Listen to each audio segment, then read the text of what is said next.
Om Jananing Sardang Devi Ram Krishnang Jagadguru Padupadme Tayasritva Pranamami Muhuru. আওয়াজ ঠিক আছে?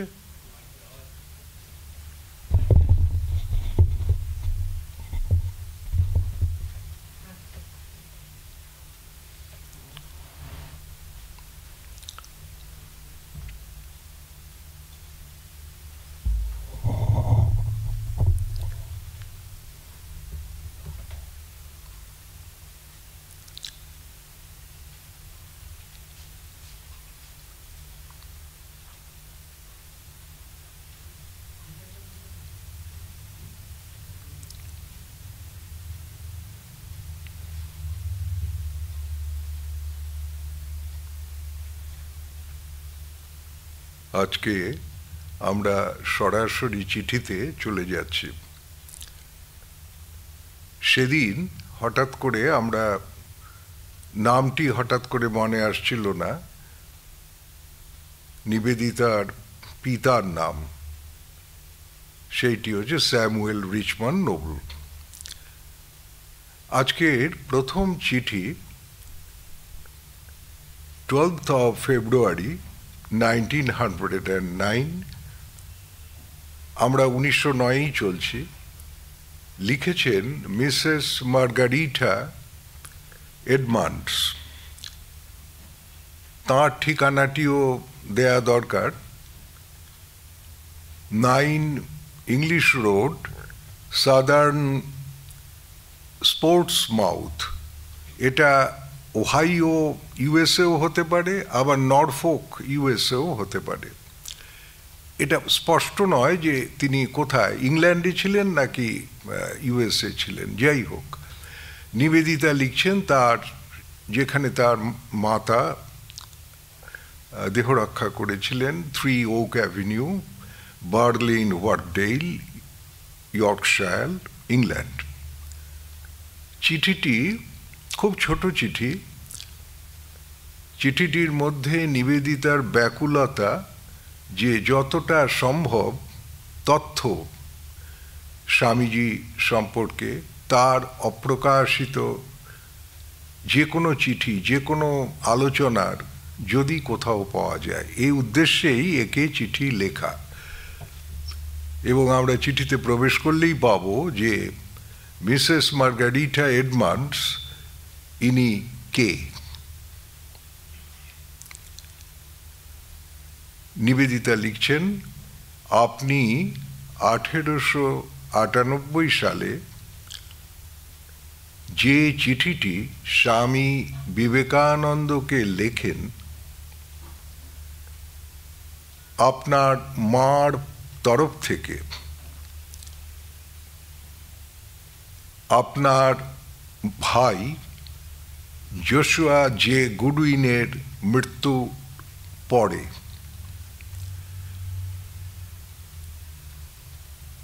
সেই চিঠিটি অকস্মাৎ আবিষ্কৃত হয়েছে এবং এর দ্বারাই আমি একটি সুযোগ পাচ্ছি যাতে করে আপনার সঙ্গে যোগাযোগ স্থাপন করে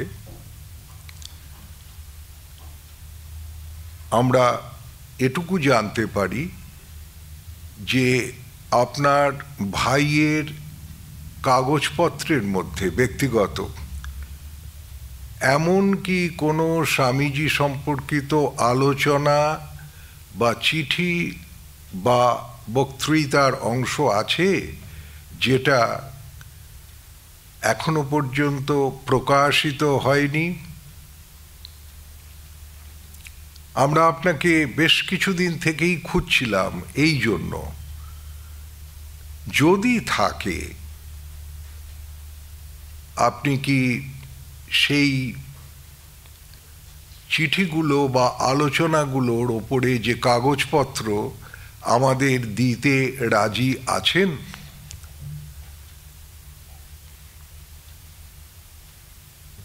আপনি আমাকে কি দয়া করে ওপরের অ্যাড্রেসে, মানে ওই ইয়র্কশায়ারের অ্যাড্রেসে আপনি কি একটি চিঠি তাড়াতাড়ি দিতে পারেন?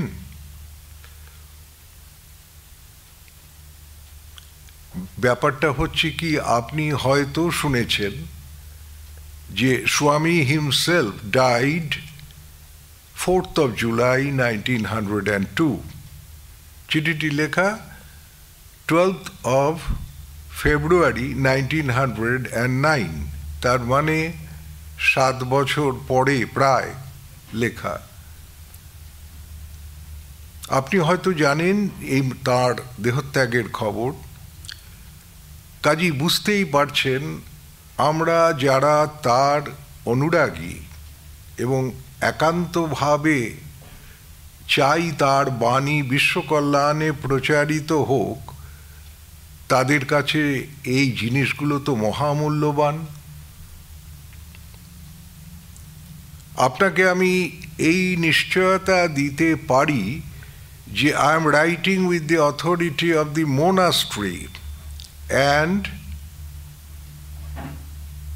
his brethren, তার ভাইদের তরফ থেকে এবং মঠের তরফ থেকে আমি আমার সম্পূর্ণ তাদের সম্মতিতে, তাদের আগ্রহে, তাদের ইচ্ছা অনুসারেই আমি এই চিঠি আপনাকে লিখছি। আমি একজন I am an English woman and am the last among the little intimate group who saw Mr. Goodwin before his death in India.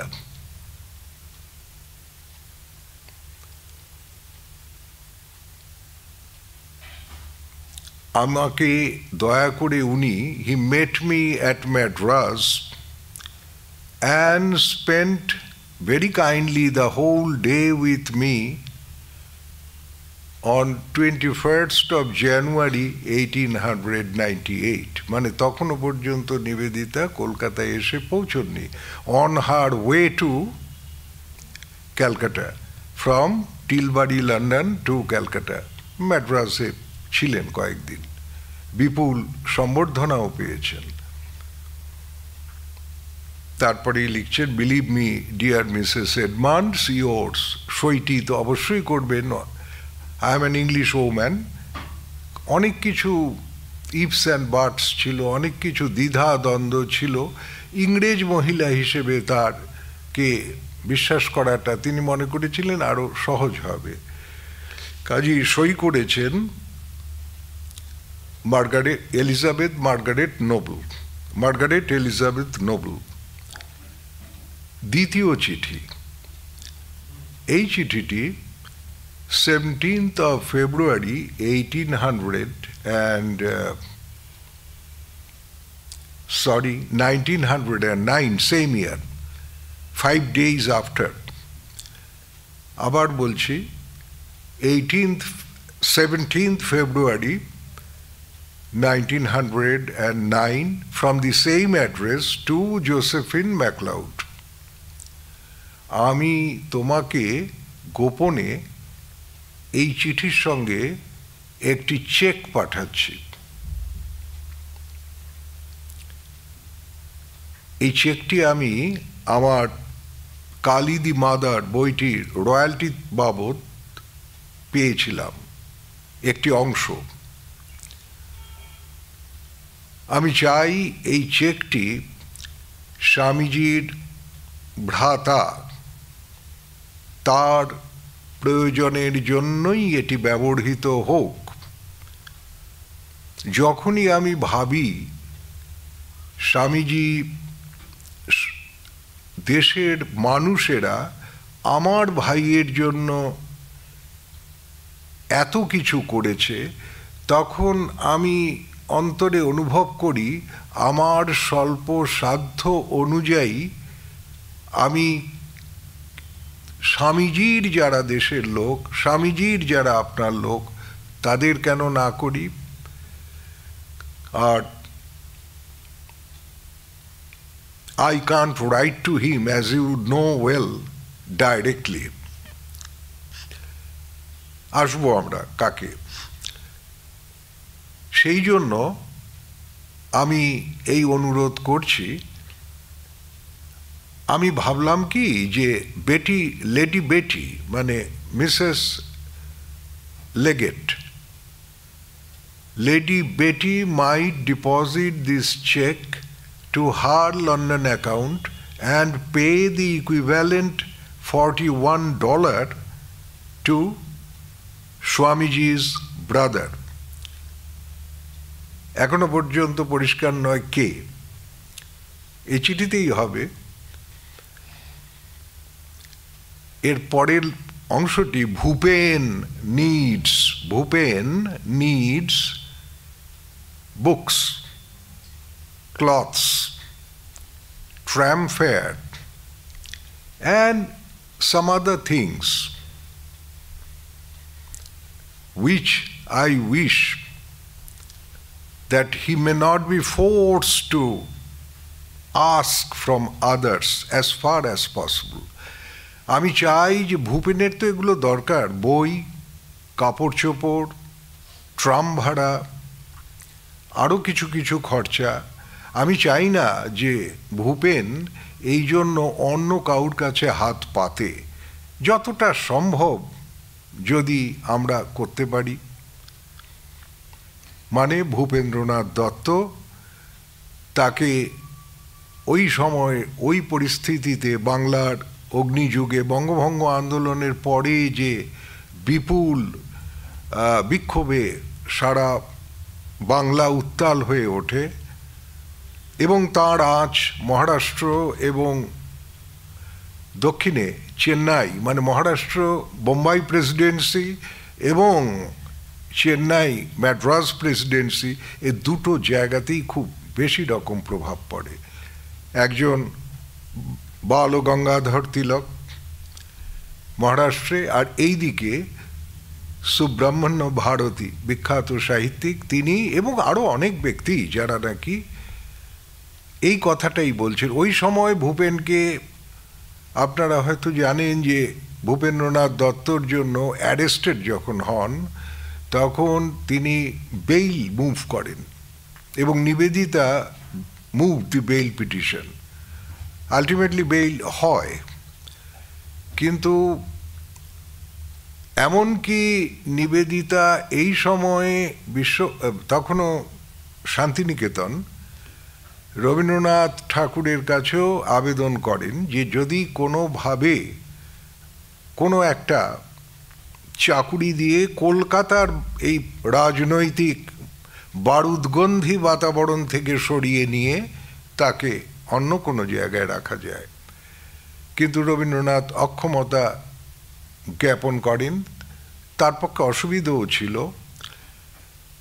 এ ঘটনা কিন্তু জালিয়ানওয়ালা বাগের যে নাইটহুড ত্যাগ করার অনেক পরে, অনেক আগে। প্রকৃতই আমরা যদি ইতিহাস ঘেঁটে দেখি রবীন্দ্রনাথ ঠাকুরেরও যথেষ্ট অসুবিধে ছিল ওই সময় ওই অনুরোধটি পালন করা। যাই হোক, শেষ পর্যন্ত বিভিন্ন ব্যক্তির সহায়তায় ওকে তুলে নিয়ে একদম আমেরিকাতে পাঠানো হলো এবং ওখানে উনি দীর্ঘকাল ছিলেন, পড়াশুনো করেন। তারপরেই বলছেন, আমি চাই যে ভূপেন ইতিহাস ভালো করে পড়ুক, তাতে করে that will make him prepared for journalism. I very much wish him to study journalism. আর one subject will help the other. ইতিহাস পড়লে পরে এই সাংবাদিকতা বিদ্যা সুবিধা হবে। কিন্তু বলেই নিবেদিতা এখানে একটি ছোট্ট ওদের ইংরেজিতে, ওদের যে ব্যবহার্য যে ইংরেজিতে করেছেন, but for that he needs a breath of culture which I feel that he cannot claim it to himself right now. এর জন্য ভূপেনের যেই জ্ঞানের দিক থেকে যে পরিমার্জনা দরকার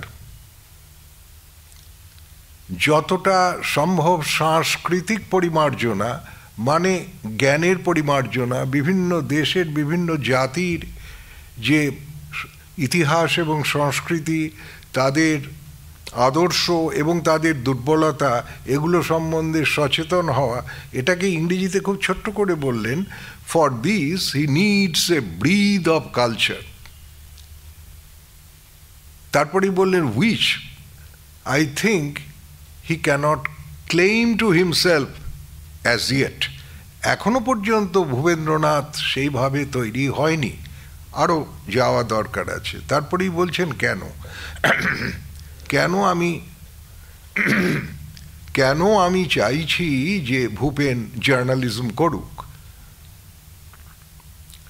কারণটা ব্যাখ্যা করছেন, কি জানি আমি এটা না ভেবে পারি না যে ওই পরিবারের মধ্য থেকেই the ability will come to write the great history of India for which we are all expecting. সে অর্থে গ্রেট হিস্ট্রি অফ ইন্ডিয়া তিনি লেখেননি, কিন্তু তিনি তো অবশ্যই লিখেছেন একটি, দি স্বামী বিবেকানন্দ, দি প্যাট্রিয়ট প্রফেট অফ ইন্ডিয়া। কিন্তু তার মধ্যেও ভারতবর্ষের পটভূমি খুব বিস্তারিত আলোচনা আছে। এই যে স্বামীজি সম্পর্কিত যে কোনো মানুষ, তাকে এবং তাদের মধ্যে সম্ভাবনা দেখছেন, এবং তিনি খুব খোলা চোখে বিচার করছেন। এটা লক্ষণীয় যে তিনি খুব খোলা চোখে বিচার করে দেখছেন যে Bhupen needs a breath of culture which he cannot claim yet to himself.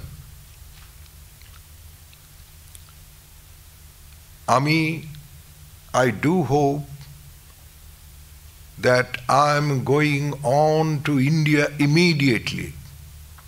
চিঠিটা কবের তারিখ? 17 ফেব্রুয়ারি 1909।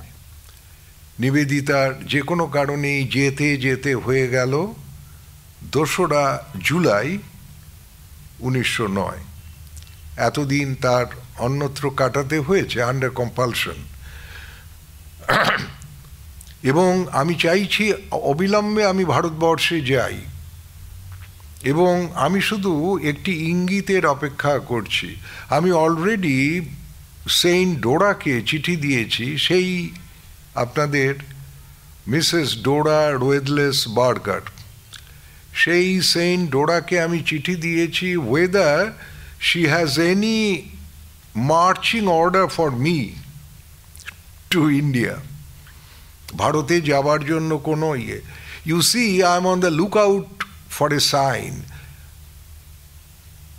বহুদিন আগে, বছর 5 আগে, এই নিবেদিতার চিঠি আলোচনা প্রসঙ্গে আপনাদের মনে আছে যে স্বামীজি হঠাৎ করে নিবেদিতাকে একটি স্বীকারোক্তি করেন, you know I am all knowledge outwardly, but inwardly I am a mystic and I always look for a sign. তো তার শিষ্যা এবং কন্যা এতদিন বাদে বলছেন, you see I am looking for a sign and I have no manner of doubt it would come. এবং আমার কোনো সন্দেহ নেই, আমার ওই ইঙ্গিত আমি পেয়ে যাব। 3য় চিঠি।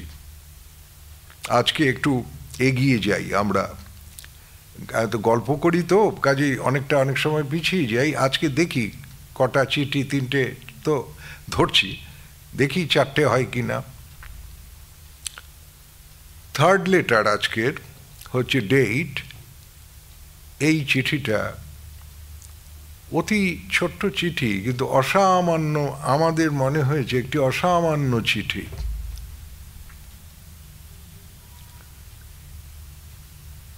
বাইবেলে যেমন সেই কন্যাটির গল্প, যে বর আসার জন্য সবাই ঘুমিয়ে পড়েছিল, কিন্তু সেই কন্যাটি জেগেছিল, তার প্রদীপের তেল সযত্নে বাঁচিয়ে রেখে শিখাটি আড়াল করে সে তেল বাঁচিয়ে রেখেছে, মানে প্রদীপটি জ্বালিয়ে রেখেছিল। অনেক রাত্রিরে যখন বর আসলো তখন বাকি সবাই ঘুমিয়ে পড়েছে। কোলাহল শুনে ওরা, বাইবেলের গল্প, এটা নিউ টেস্টামেন্টের একটা অংশেই আছে, অনেক রাত্রিরে বর যখন আসলো এরা ঘুমিয়ে পড়েছে, হঠাৎ করে জেগে উঠে বলল, আমাদের তো প্রদীপ নিভে গেছে, বর দেখব কি করে, একটু তেল দাও। তখন তাকে বলা হলো, না, যারা তেল সংগ্রহ না করে ঘুমিয়ে পড়েছে তাদের আমরা কিছু করতে পারবো না। এই মেয়েটির সঙ্গে দেখুন, এবং তার থেকেও যেন বড়, এই যে যাক প্রদীপটি জ্বালিয়ে রাখা চিরকালের মতন অনন্তকালের জন্য, এই যে যাক প্রদীপটি জ্বালিয়ে রাখা, এইটি এই চিঠিতে নিবেদিতার পাবেন। চিঠির ডেট শুনলেই বুঝতে পারবেন দিনটি অসাধারণ। 4th of July 1909। চিঠিটি লিখছেন care of P&O on board SS Egypt. তিনি ভারতে রওনা হয়েছেন এবং জগদীশচন্দ্র বসু ছিলেন এখানে। এখানে এটা আসবে না, যেখানেই আছে আমি বাদ দিয়ে গেছি। আমরা অনেকটা ঠাকুরের ভাষায় কুলটি খাই, আমার এদিক ওদিক দরকার কি, কাঁটা বলবো না, এত বড় ধৃষ্টতা নেই। জগদীশচন্দ্র বসু বা অন্যান্য এইসব তাদের আমরা কখনোই কাঁটা বলবো না, কিন্তু আমরা যতটা সম্ভব ঠাকুর মা স্বামীজি সম্পৃক্ত, বিশেষ করে স্বামীজি সম্পৃক্ত, এবং ওর যে ভাবনাগুলো, সেটা একজন আন্তর্জাতিক ব্যক্তি হতে পারেন যে কোনো দেশের, যেগুলো সার্বভৌম বিশ্বমুখীন, সেগুলোকেই আমরা আলোচনা করছি। এবার চিঠিটা, ডেটটা দেখুন, 4th of July 1909। চিঠিটি লিখছেন SS ইজিপ্ট নামে জাহাজ চলছে, এবং সেটি P&Oর জাহাজ। ঘটনাচক্রে নাড়াঘাটা করতে গিয়ে বেরিয়ে পড়ল যে নিবেদিতা যে দুটি জাহাজে এই সময়, এই স্পেলে, হার ভিজিট টু দি ওয়েস্ট, তাতে করে দুটি জাহাজ করে, আপনার মনে আছে RMS ক্যাম্পানিয়া, তাতে করে মার অসুস্থতার সংবাদ পেয়ে নিউ ইয়র্ক থেকে লিভারপুল পর্যন্ত আসলেন ঝড়ের গতিতে, এবং তাতে করে উনি 6 দিনের কিছু কম সময়ে পৌঁছে গেলেন। এই জাহাজটি এবং বর্তমানে যে SS ইজিপ্ট, এটি P&Oর জাহাজ, এই দুটি মোটামুটি 2-4 বছরের এদিক ওদিকের মধ্যে তৈরি হয়েছিল, এবং 2-4 বছরের এদিক ওদিকের মধ্যেই ডুবে গিয়েছিল দুর্ঘটনায়। ওটি গিয়েছিল 4th of Farth, 4th of Farth, মানে নর্থ সির ওই স্কটল্যান্ডের যে নদীটা, 4th নদী, তার মোহানাতে নর্থ সিতে গিয়ে এই জাহাজটি ক্যাম্পানিয়া, যেটিতে করে উনি মাকে দেখতে আসেন, মেরি ইজাবেল রিচমন্ড নোবেলকে, সেটিও ডুবে যায়। নিবেদিতার দেহান্তের বহু পরে। আবার এইটি যেটি এখন যাচ্ছেন SS ইজিপ্ট, খুব বিখ্যাত জাহাজ তৎকালীন যুগে, দ্রুতগামী, এটিও আরেকটি জাহাজের সঙ্গে, SS সেইনের সঙ্গে সংঘর্ষের ফলে এটিও ডুবে যায়। যাই হোক, সে পরের ঘটনা, দুটো কাকতালীয়।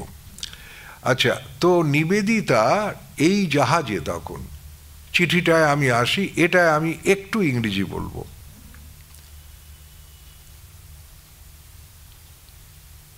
We touch Brindisi. ব্রিন্দিসি হচ্ছে, মানে ওরা এবার বলে দেওয়া দরকার, ওরা কিন্তু ইংল্যান্ড থেকে এবার রওনা হননি, মার্সেই থেকে জগদীশচন্দ্র বসুর সঙ্গে রওনা হয়েছিলেন। অবলা বসু, জগদীশ বসু, নিবেদিতা, এরা এই SS ইজিপ্ট জাহাজটি, এটি অবশ্য টিলবাড়ি টু বম্বে, মানে লন্ডন টু বম্বে হচ্ছে ওর যাতায়াতের গতি। তো এইখানে উনি মার্সেইতে উঠেছিলেন, কাজেই যেহেতু 2 তারিখে জাহাজ ছেড়েছিল, কাজেই বেশি দূর আসেননি। আজকে 4 তারিখ, তাহলে এই 4 তারিখে উনি ব্রিন্দিসি হচ্ছে অ্যাড্রিয়াটিক সিতে, ইটালিতেই একটি পোর্ট।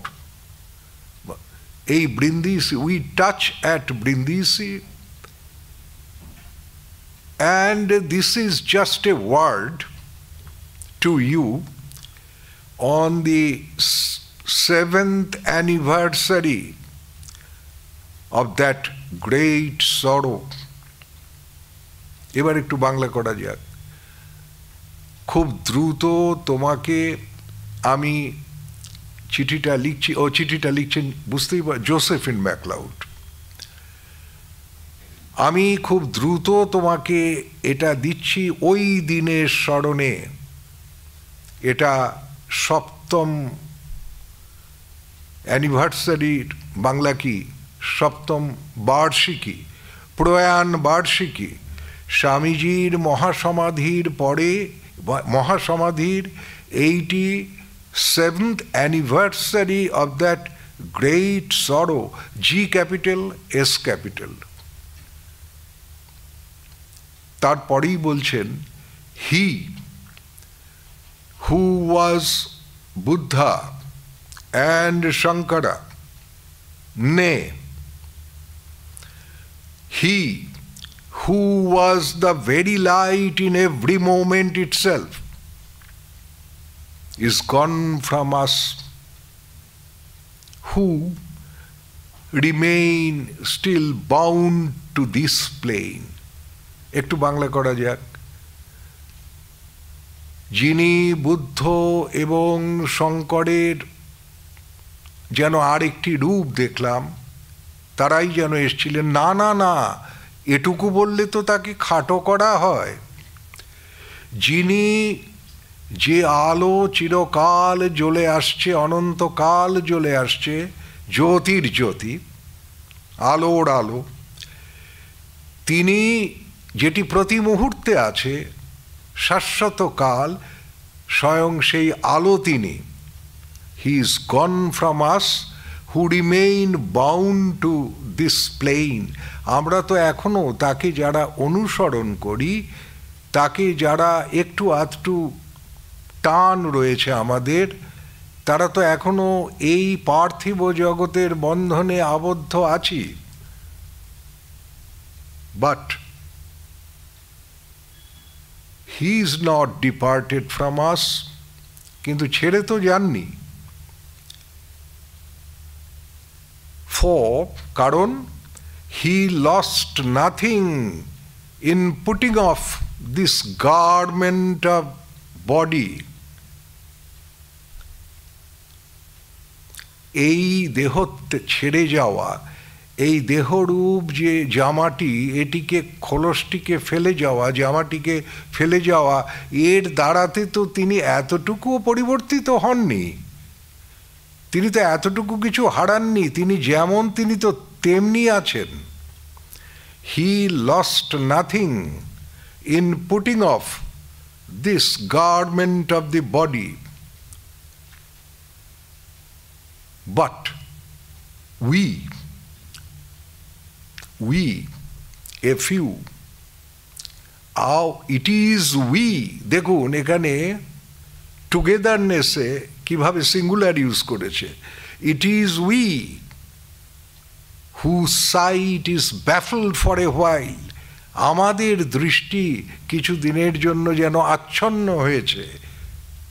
যদি থাকতো স্বচ্ছ, যদি এই জাগতিক বন্ধন না থাকতো, তাহলে পরে আমরা প্রতিনিয়ত তার উপস্থিতি বুঝতে পারতাম।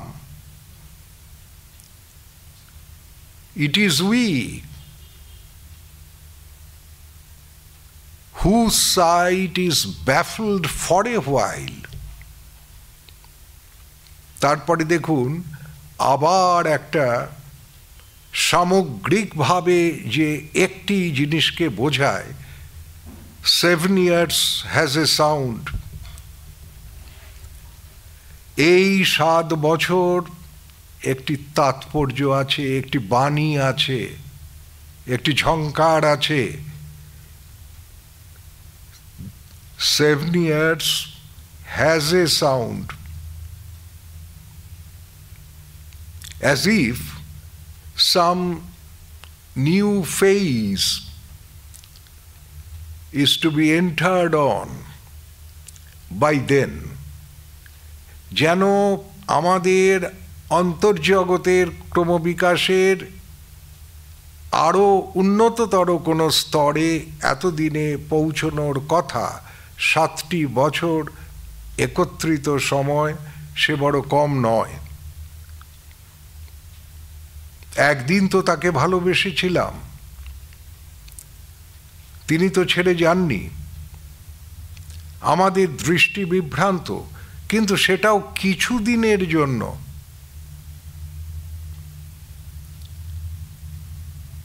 And for you, জোসেফিনকে লিখছেন, and for you, I don't doubt you will see this. আপনার মধ্যে, তোমার মধ্যে যে এই পরিণতি আসবে এবং তুমি যে বুঝতে পারবে, এ তো খুব স্বাভাবিক। ফর, কারণ you have indeed given your whole life. কিসের জন্য? To the trimming of the lamp. ওই যে জ্যোতির জ্যোতি জ্বলছিল, ওই যে জ্যোতির জ্যোতি বিবেকানন্দ শরীরটি ধারণ করে এসছিল, সেটিকে তুমি তো জাগিয়ে রেখেছ। এই ট্রিমিংয়ের 2 রকম অর্থ হয়, তার একটি অর্থ, আরও 3-4 রকম অর্থ হয়। তো এই ট্রিমিংয়ের এখানে অর্থ হচ্ছে প্রেরণা দিয়ে জাগিয়ে রাখা, তা দেয়া, ইনকিউবেট করা, এও ট্রিমিং। আবার ট্রিমিং হচ্ছে ছেটে কেটে ঠিকঠাক করে দেওয়া, এও ট্রিমিং। তো এটা বলছেন যে তুমি তো তোমার সমস্ত জীবন সেই জ্যোতির জ্যোতি, সেই মহাজীবনকে জাগিয়ে রাখার জন্য সর্বদা চেষ্টা করে গেছো। তা তুমি এই অনুভূতি লাভ করবে না তো কে করবে আগে? That phase of maturity must have been attained by you too, মানে এটাই ইন্ডিকেটেড। তারপরেই বলছেন, লেট ইট শাইন এভার, শাশ্বতকালের জন্য এই প্রদীপটি জ্বলতে থাকুক। In the window where you have set it, হৃদয়ের যে জানালায় তুমি একে স্থাপন করেছিলে, সেখানে এ শাশ্বতকাল আলো দিতে থাকুক। To the end of time, মানে বলছেন যেন কাল ও প্রান্ত পর্যন্ত, এই কাল মহাকাল যতদিন থাকে তার শেষ বিন্দু, শেষ প্রান্ত পর্যন্ত যেন এ আলো দিয়ে যায়। এই 3য় চিঠি শেষ। আজকে 4র্থ চিঠি ধরা যাবে।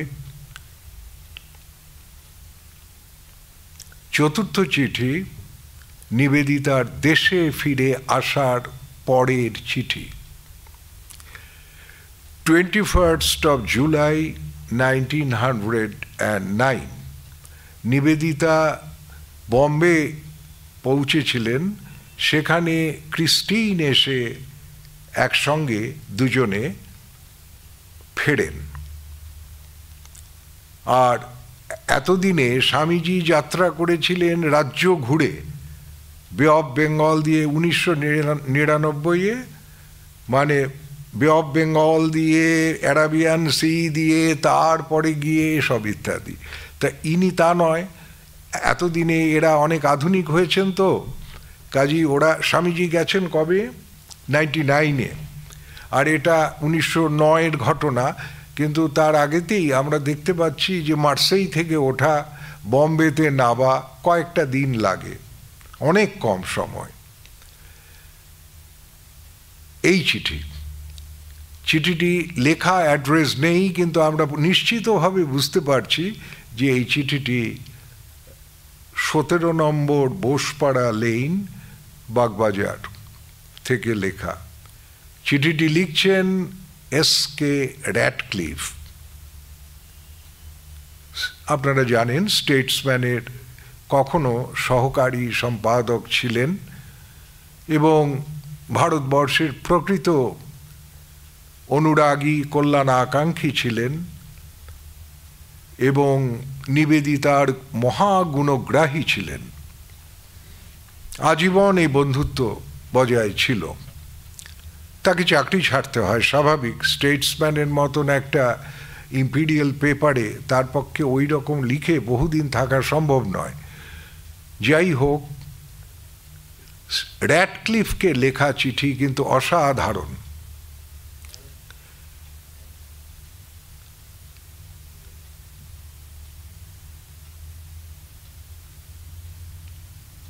একুশে জুলাই 1909,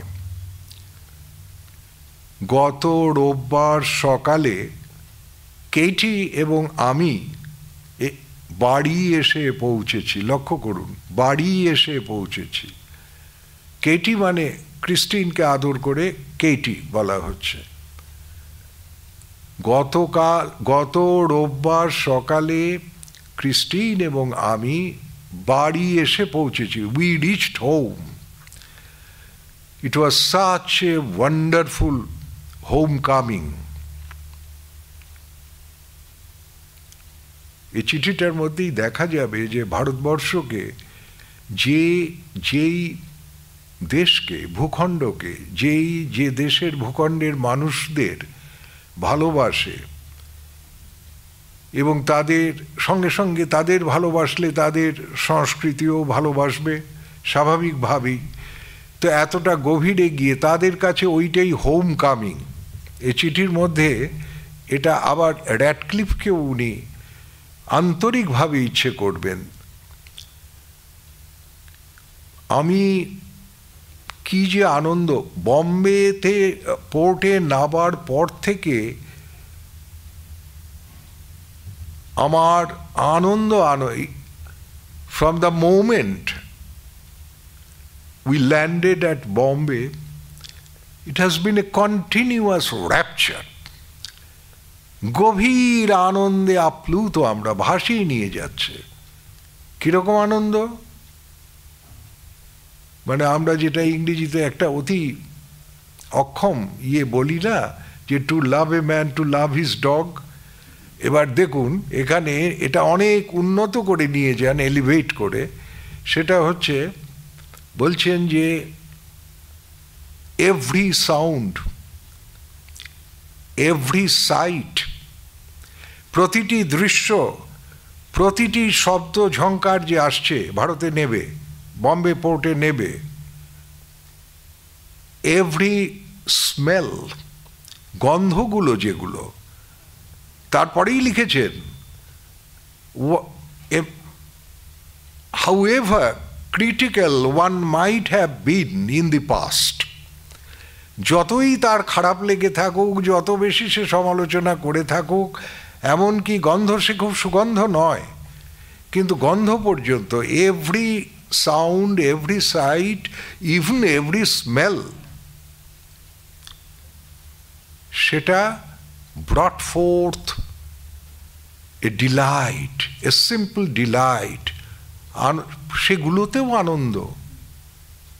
The dirt, ওই যে জঞ্জাল ময়লাগুলো শহরের, ভারতে এসছেন, the dirt smells, আবার সে গন্ধ আসলো।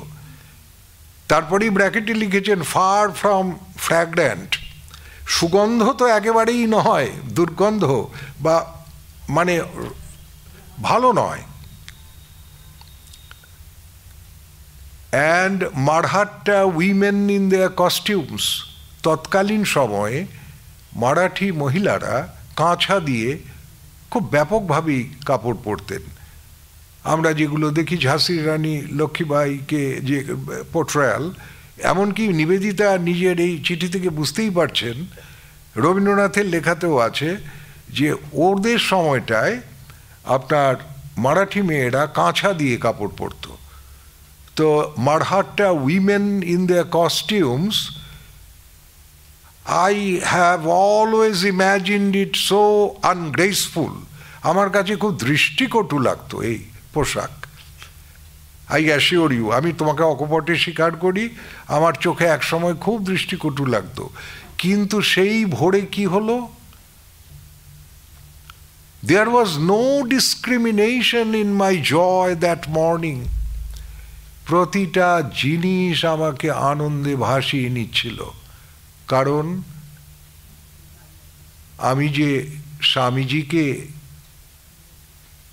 ভালোবেসেছিলাম, আমি যে তিনি যাকে ভালোবাসতে বলেছিলেন তার দেশকে ভালোবেসেছিলাম, আমি যে তার সংস্কৃতিকে ভালোবেসেছিলাম, আমি তার সব কিছু ভালো মন্দ নিয়ে সামগ্রিক রূপে আমি তাকে ভালোবেসেছিলাম। তাই উইদাউট ডিসক্রিমিনেশন তারা, ইট ওয়াজ এ জয় দ্যাট মর্নিং, আনন্দে ভরেছিলাম।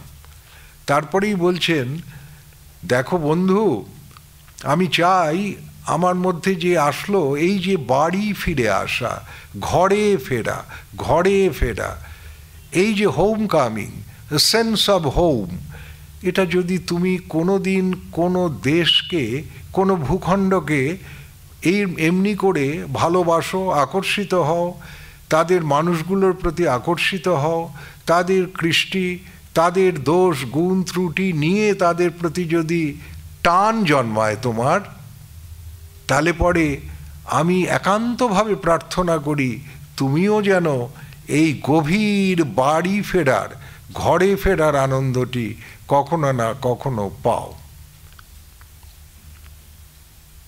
কি সুন্দর দেখুন। পরেই বলছেন যে landing was a lesson in itself in many many ways. জাহাজ থেকে তৎকালীন যুগে বন্দরে নাবা, বহু কিছু দিক আছে তার শিক্ষণীয়। কিরকম?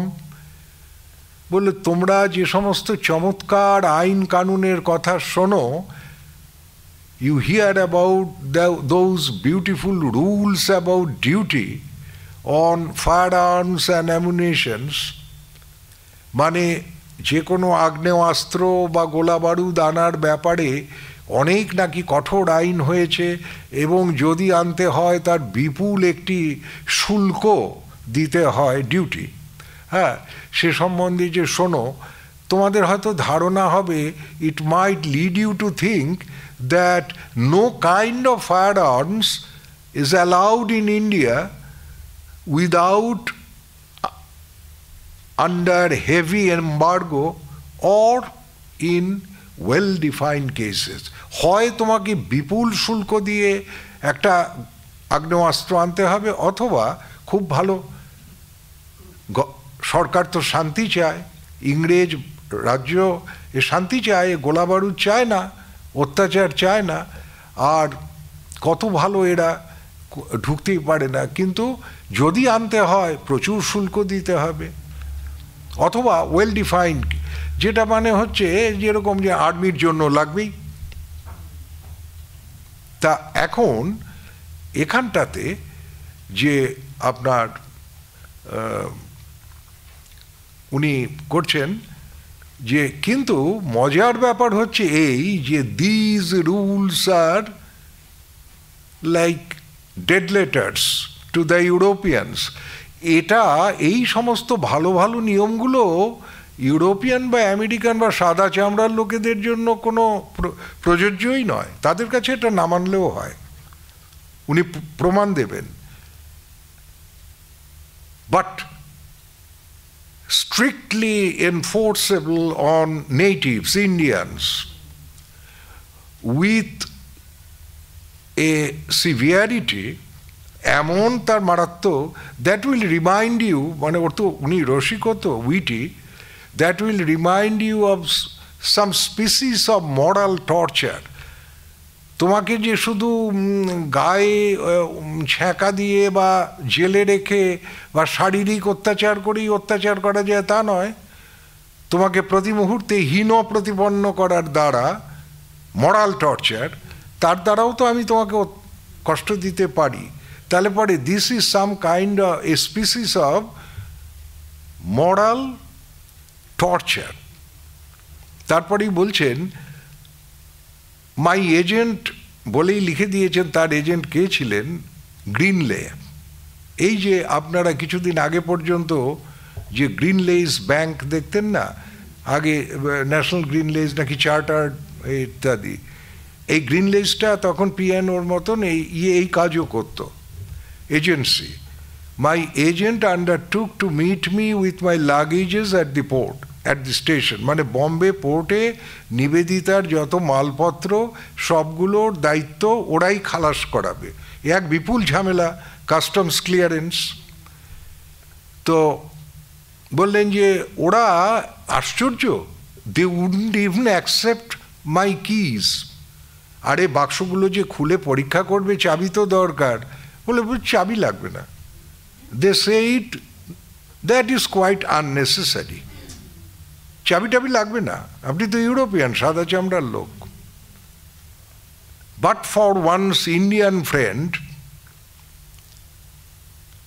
Each box should be opened and examined, and the farthest penny would exacted from them, irrespective of their positions or stature, from Indians. European হলে পার পেয়ে যাবে, আমেরিকান হলে পার পেয়ে, সাদা চামড়া হলে। বললো আমি যখন নাকি আমি কাস্টমস ক্লিয়ারেন্সের পরে যখন রাস্তা পার হচ্ছি, তখন হঠাৎ লক্ষ্য করলাম দুজন বেশ গাট্টা গোট্টা ইউরোপিয়ান এক্সাইজ অফিসার একটি অতি নির্দোষ দেখা বাক্স, ছোট্ট বাক্স, সেটার দিকে নানাভাবে পরীক্ষা করছে সেটাকে। আমার দেখে খুব খারাপ লাগলো। বাক্সটার মধ্যে খোলা অবস্থায় দেখলাম যে তার মধ্যে রয়েছে গামছা, সাবান এবং আরও টুকিটাকি দৈনন্দিন প্রয়োজনীয় জিনিস, যেটা তুমি আমি হলে, মানে ম্যাকলাউড বা ও হলে, আমরা আমাদের হ্যান্ডব্যাগে পুড়েই চলি। সেগুলোকে দেখছে। আমি ওদের লজ্জা পাবার জন্য একটু জোরে চিৎকার করে বললাম, আরে আরে কি করছো? That's a most innocent looking box. ওটা তো দেখে খুব নির্দোষ দেখে মনে হচ্ছে, কেন ওরকম করছো? তারা তৎক্ষণাৎ ফিক করে হেসে আমার দিকে চেয়ে বললে কি যে তা ঠিক, কিন্তু দেখতে পাচ্ছেন না এটা তো নেটিভের বাক্স, এটা তো একজন ভারতীয়র বাক্স। যেন নিবেদিতা আবার রসিকতা করছেন, যেন ভারতীয় হলে পরে তাদের বাক্স যদি ওই রকম অসভ্যের মতো নির্যাতনের দ্বারা পরীক্ষা না করা যায়, তাহলে পরে তারা নিয়মভঙ্গের দায়ে দায়ী হবে। যাই হোক, আমাদের বন্ধুর ক্ষেত্রে this unpleasantness could be avoided with difficulty. আমার বন্ধুদের ক্ষেত্রে, মানে জগদীশচন্দ্র বসু এবং অবলা বসুর লাগেজ ক্লিয়ারেন্সে অতি কষ্ট করে, মানে নিবেদিতা ইন্টারফিয়ার করেছিলেন, তবে দিস ওয়াজ নট ডান। ওরা বেরিয়ে গেল এর মতোই। হ্যাঁ, কিন্তু আমি শুনেছি, আমি যখন যাচ্ছি তখন দেখলাম আরেকটা জায়গাতে দুজন ইউরোপিয়ান একটা ছোট্ট একটা trinket stand with bevelled glass and gilt, মানে একটা ছোট্ট খেলনা, অল্প দামি গয়নার বাক্স, গ্লাস, মানে একটু আয়না আছে, একটু ঢালু হয়ে এসছে, আর একটু সোনালি কাজ আছে, বেভলেজেড গিল্ট, গ্লাস অ্যান্ড গিল্ট। এটা হচ্ছে একটা, সেটাকে নিয়ে আলোর দিকে একবার এদিক করে দেখছে, একবার এদিক করে দেখছে। আমি বললাম যে ওটার মধ্যে কিছুই নেই, কিন্তু সামান্য দাম আছে, যেটা আমি নিশ্চিত ওই প্যাসেঞ্জার তার বাড়ির কোনো তরুণী বধূর জন্য নিয়ে যাচ্ছেন। আমি ভাবছিলাম যে কতক্ষণ ওই ইউরোপিয়ান এক্সাইজ অফিসার দুজন এই প্রলোভন থেকে মুক্ত থাকবেন ওটা পকেটে না ভরে, কারণ তাদের ওপরে excessive powers, unwarranted powers conferred on them, and in view of the helplessness of Indians. তারপরে আমি শুনলাম ভোলার বাক্স, মানে সাম অ্যারিস্টোক্র্যাটিক অর এমিনেন্ট পার্সন, এখানে ওটা নিকনেমও হতে পারে আবার সিউডোনেমও হতে পারে, মানে বলবে না, তারগুলো এরকম করেছে। আর আর বেশি কথা কি, লালা রাজপথ রায়ের লাগেজও ঠিক এইভাবেই তছনছ করে ওরা কাস্টমস ক্লিয়ারেন্সে দেখে অত্যন্ত অভব্য আচরণ করেছে। যাই হোক, এরপরে আমি বাদ দিচ্ছি একটু অংশ, সামান্য দুটো লাইন। আমি আবার সেই আমার লেখার টেবিলে বসে আছি। Meanwhile, at last I am at my desk. Could you believe it? ও তো বন্ধু, মানে ওকে খুব স্নেহ করতেন এরা, তো বলছে যে তুই বিশ্বাস কর, আই হার্ডলি ক্যান। আর আমার বিশ্বাসই হচ্ছে না। সন্ধ্যারতির বাজনা সন্ধ্যার পর সন্ধ্যায় বেজে চলে, ঠিক আগের মতোই। এই সেই ভারত, এই সেই জায়গা যেখান থেকে আমি চলে গিয়েছিলাম। গত 2 বছর আমার ইউরোপ এবং আমেরিকায় কাটানো যেন স্বপ্নের মতো হয়ে গেছে, অত্যন্ত অবাস্তব ঠেকছে। তারপরেই এটা দিয়েই শেষ। শুনতে পেলাম জনশ্রুতি, মতিলাল অত্যন্ত পীড়িত এবং বোধহয় মৃত্যুশয্যায় নয়। মতিলাল হচ্ছেন বিখ্যাত মতিলাল রায়, চন্দননগরের, যার বাড়ি তৎকালীন অগ্নিযুগের বিপ্লবীদের একটা মহা আশ্রয় ছিল। শ্রী অরবিন্দ পণ্ডিচেরি যাবার আগে ওইখানে প্রায় 40 দিন এই মতিলাল রায়ের বাড়িতে কাটান অজ্ঞাতবাসে। ওটা কেননা ওটা ছিল ফ্রেঞ্চ টেরিটরি, ফ্রেঞ্চ কন্ট্রোল, কাজেই ইংরেজরা অত সহজে করতে পারত না। এবং এখান থেকেই রাসবিহারী বসুও এখানে আশ্রয় পান এবং যান। সেই মতিলালের কথা বলছেন, যদি তুমি মতিলালকে চিঠি লেখো, খবরদার আমার নাম উল্লেখ করবে না, আমি যে ভারতে আছি এ কথাও বলবে না। আমি এখন প্রচ্ছন্নে আছি, আমি এখন অজ্ঞাতবাসে আছি এবং এইভাবেই আমি থাকতে চাই আরও দীর্ঘদিন। অনেকের কাছেই অরবিন্দ এদিক সেদিক বক্তৃতা দিয়ে বেড়াচ্ছে। এবার একটু ইংরেজি বলি। Aurobindo is lecturing widely, I think unwisely. Shri Aurobindo যে অগ্নিযুগের বাণী তিনি বলে যাচ্ছেন, হি ইজ লেকচারিং ওয়াইডলি, খুব ব্যাপকভাবে আবার দিচ্ছেন। সদ্য আলিপুর বম কেস এন্ড হয়েছে, সদ্য উনি দেশবন্ধু চিত্তরঞ্জনের সেই ইতিহাস বিখ্যাত প্লিডিংস, সেগুলো তো ইতিহাস হয়ে গেছে। তাতে অরবিন্দ একেবারে বেকসুর খালাস হয়েছিলেন। কয়েকজন অবশ্য উল্লাসকর এবং আরও কয়েকজন শাস্তি পেয়েছিলেন। যাই হোক, Aurobindo is lecturing widely and I think unwisely, but he thinks himself divinely impelled. তিনি তো নিজেকে ঈশ্বর প্রণোদিত পুরুষ বলে মনে করেন, and therefore not to be arrested আর যেহেতু তিনি ঈশ্বরের প্রেরণায় কাজ করছেন, কাজেই তাকে তো গ্রেপ্তার করার কোনো কারণ নেই। ব্যঙ্গ, উষ্মা, অফকোর্স, এবার আবার ইংরেজি বলতেই হবে, of course many of us do strange things for reasons only known to ourselves. I don't care anybody or anything. আমরা অনেকেই এরকম অদ্ভুত অদ্ভুত কাজ করে থাকি এবং আমরা বলি, ও তুমি বুঝবে না, বাইরের লোক।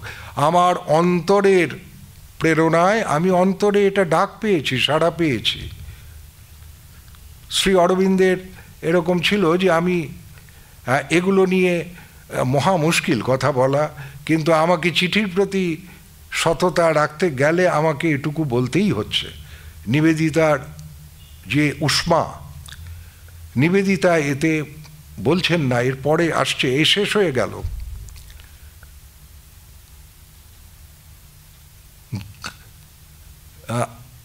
Certainly God gives no promise of indemnity, কিন্তু নিশ্চিতভাবে এটুকু বলতে পারি, ঈশ্বর তো কোনো রক্ষা কবচ তোমাকে দেননি বাপু, যে তুমি কষ্ট পাবে না, দুঃখ পাবে না, অ্যারেস্টেড হবে না। তারপরেই উদাহরণ দিয়েছেন, Joan of Arc is the perpetual witness to the contrary. আরে বাবা, জোয়ান অব আর্কের জীবন, তিনি লোরেন প্রদেশে পালিকা ছিলেন, একটি 13 বছরের বালিকা দৈববাণী শুনলেন, ফ্রান্সকে বাঁচাতে হবে, তখন ব্রিটিশ শাসন চলছে ফ্রান্সে, তিনি ফ্রান্সের রাজাকে কিন্তু তার 19 বছরের জীবনে দৈববাণী তো হচ্ছে, কিন্তু সমানে কষ্ট। আলটিমেটলি কি হলো?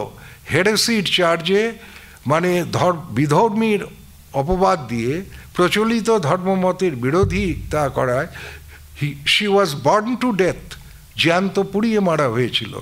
তাই বলা হচ্ছে এখানে যে God gives no promise of indemnity.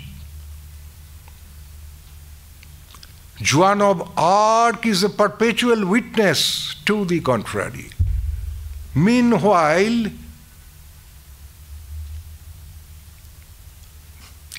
এইটাই শেষ line, meanwhile, 1 minute, 1 second, religious experience and strategy, political strategy, are by no means the same thing and ought not to be confused. বাংলায় বলছি, নিবেদিতা বলছেন যে শেষ অংশ চিঠিটার, যে এটাই আমি বলতে চাই যে ধর্মীয় অনুভূতি, ধর্ম বিশ্বাস, ধর্ম চেতনা এইটি এবং রাজনৈতিক কৌশল, এ দুটি সম্পূর্ণ ভিন্ন জিনিস। and ought not to be confused. দুটোকে মিশিয়ে দিলে হবে না। শেষ লাইনটি হচ্ছে, খুব মজা করে লিখছেন, ভালোবাসেন, আবার একটু খুনসুটিও হয় বিপিনচন্দ্র পাল সম্বন্ধে। How is our brother Pal, that villain? এইতেই এই চিঠি শেষ। প্রণাম।